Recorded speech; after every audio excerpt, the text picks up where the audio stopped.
Awesome. Hey people, how's it going? Your boy's back here, your friend, your teacher, Casty here from Caspeak. So I'm going to make this video, I think this is episode 13, 14, to talk about confirming understanding or confirming understanding in English.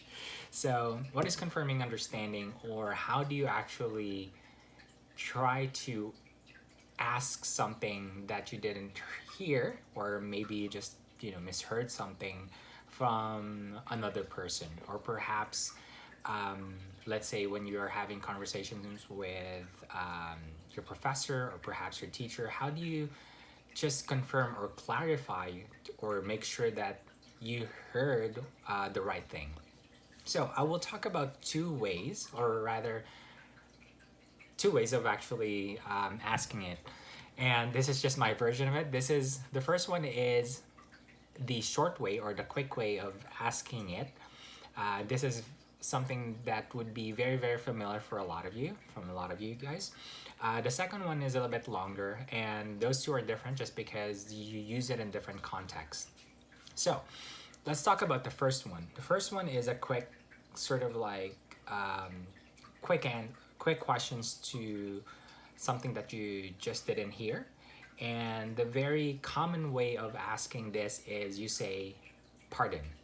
So if I ask you, hey, or sorry, if I am talking and you just didn't hear what I said, or maybe just misheard it, or maybe you just didn't understand, you could just say pardon, or you can say pardon me.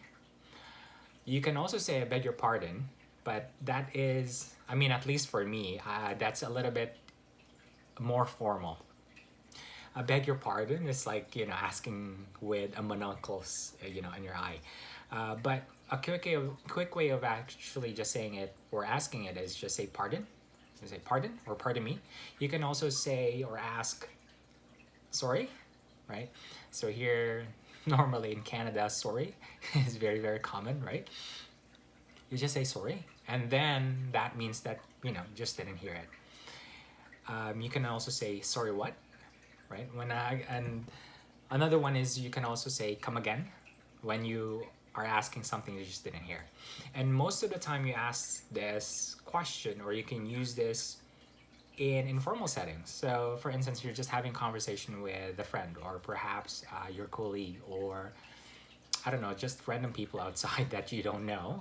Maybe just didn't hear them. Maybe it's a cashier, maybe it's your landlord, whoever. But again, this is mostly in informal context. A lot of them would be something that you use, of course, in when you're conversing with someone, speaking, right? So that is the first one, informal context, and at the same time something quick. Again, talking about something that you just didn't hear. The second one is, I would say, longer version of it. It's the same thing, but it's a bit longer, and at the same time, you'd use this difference of this one compared to the first one is this ones are used in more formal context. So let's say you're talking to your professor, you're talking to your boss, or maybe you're writing an email or something. I mean, we'll get into that. But again, these are all used in more formal context, and really depends on who you're talking to. So the difference between formal and informal context depends on who you're talking to most of the time, and then at the same time, the actual environment where you are in. Anyway, so maybe I'll just cover that in some other videos. So the second type, I'll give you some examples. So most of the time, right, when you're having conversation with someone, when you're using this second version of it, the longer one, you'd always start off with saying sorry still, right? So the first one is sorry, plus a specific phrase such as, can you repeat that? Or do you mind repeating that? So sorry, plus do you mind repeating that? Or could you repeat that? Or would you mind repeating that? So that's one of the first ones. You can also say, again, the second one would be sorry. Again, you'd always have sorry. Again, this is just how we ask it, most of the time. I mean, you can still I mean, you can remove the sorry part, but for the most part, just to be on the safe side, you say, oh, sorry, can you repeat that again? Or sorry, do you mind repeating that? So that one. The second one is you can say, sorry, I'm afraid I didn't quite get that, or sorry, I didn't catch that, or I didn't understand that. Then you would also say, do you mind repeating that? So there's like three phrases now, or three questions, or rather two questions, and then one phrase or clause. So you say, sorry, I didn't catch that, or I'm afraid I didn't catch that, or I didn't get that. Can you repeat that? Do you mind repeating it? Or do you mind saying that again? So you can definitely say that. Let's say if you're talking to your professor or teacher, you know, it's a bit more again formal, and at the same time you have to think about the degree or what you're asking again. But well, actually, you know, disregard what I said. It doesn't matter really, because again, you're trying to confirm something or trying to clarify something. So you can say those phrases. Again, we start off with the sorry plus I didn't catch that, I didn't hear that, I didn't quite understand that. And then you'd ask again, do you mind repeating that? Or would you mind repeating that? Would you say that again? Would you run over it again? Could you say that again? Easy as that. And then you can also say, oh, I think I said everything already. You can also say, sorry, I didn't quite get that. Do you mean this? So again, this is something in more formal context. If you want more clarification or you really want to understand something, you can absolutely say that. Sorry, I didn't quite get that. Do you mean that we're not working tomorrow and for the rest of the weeks, you know? Do you mean that I'm not getting my paycheck next week or something like that, right? So again, these are all, and the reason why it's long is because, to give you a little bit of context, the reason why in formal settings sometimes it's quite longer, and the reason for that is because we try to hedge. In English, we try to hedge, or linguistic hedging. That means you're being more careful when you're talking to someone. And you know, you can reflect this in your own language. When you are talking to someone, depending on who you're talking to, the formality increases and your distance, right? Rather, or the way you would say it, you're a little bit more careful, you're a bit more distance to that person. The way you say it, there's a lot more carefulness to your speech. So those are some of the ways that you can confirm understanding in a more formal context. This one is again longer.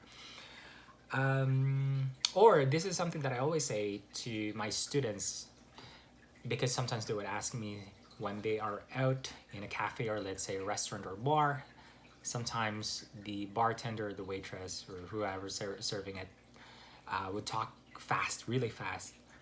And then they're asking, or sometimes they're frustrated as to what to ask them or what is an appropriate way to ask them to slow down.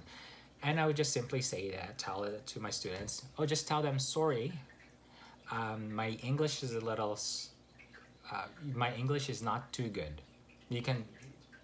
Most of the time, people would just, especially at least here in Canada, they're very accommodating. So if you say, sorry, my English is not too good, can you speak a little bit slowly? Or can you speak slower? You can absolutely say that, and you know, the person who's serving you would hopefully speak slower. So again, sorry, can you my English is not too good, or my English is bad. I mean, don't say bad, but my English is not too good. Well, that's what my students are saying to me all the time. I'm like, no, it's not. But sorry, my English is not too good. Can you speak a little bit slower? You can absolutely ask that. Anyway, so you might ask, if someone asked me those questions, how would I answer?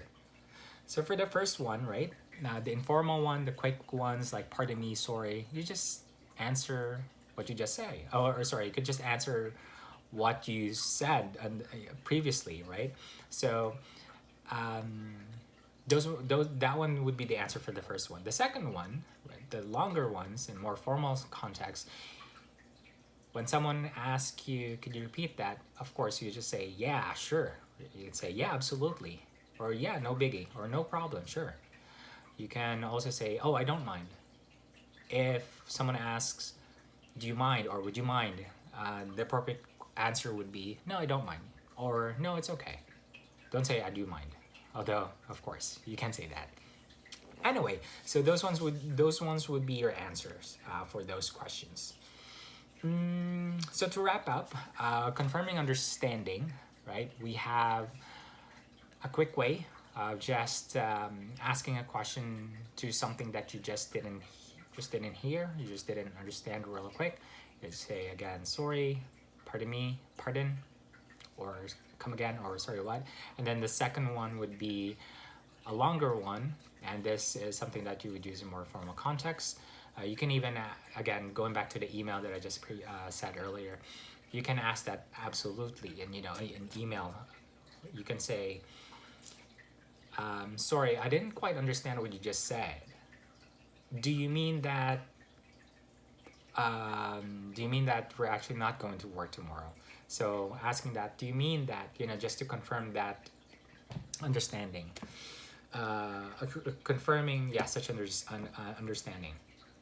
Anyway, so that's it for this episode. I hope it cleared up some questions, or perhaps I hope you learned something new from this episode. How are you guys doing today? Here in Toronto, it's a Friday, bright sunny Friday in Toronto. Everyone's still staying in, as I'm pretty sure all of you guys are experiencing as well. Anyway, if you like this video, please subscribe, or perhaps just like the episode, and hope to see you guys sometimes. Bye guys.